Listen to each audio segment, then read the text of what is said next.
जेजुरीचा खंडोबा हे संपूर्ण महाराष्ट्राचे कुलदैवत आहे. जेजुरी गडावर भंडारा उधळणे हे भक्तांची श्रद्धा, भक्ती आणि पवित्रता दर्शवते. एलकोट एलकोट जय मल्हार असा जयघोष करत भक्त मोठ्या उत्साहाने भंडारा उधळतात. पण जेजुरी गडावर हा भंडारा का उधळतात तुम्हाला माहीत आहे का? चला तर पाहू. जेजुरीला भंडारा उधळण्यामागे अनेक कारणे आणि धार्मिक श्रद्धा आहेत, ज्या खंडोबा देवाच्या उपासनेशी जोडलेल्या आहेत. भाविकांसाठी भंडारा हे सोने किंवा सुवर्ण याचे प्रतीक मानले जाते. भंडारा उधळून भाविक खंडोबा देवाला प्रार्थना करतात की त्यांना धनसंपत्ती आणि समृद्धी प्रदान करावी.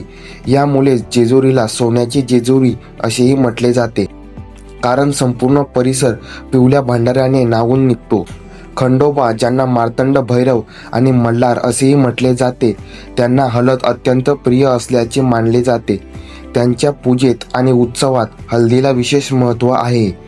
त्यामुळे भक्त मुक्त हस्ताने भंडारा उधळतात. काही मान्यतेनुसार जेजुरीचा उत्सव हा खंडोबा आणि त्यांची पत्नी म्हालसा यांच्या विवाहाशी जोडलेला आहे. भारतीय विवाह परंपरेत हळदीला खूप महत्त्व आहे, म्हणून हा भंडारा उधळण्याची प्रथा सुरू झाली असे मानले जाते.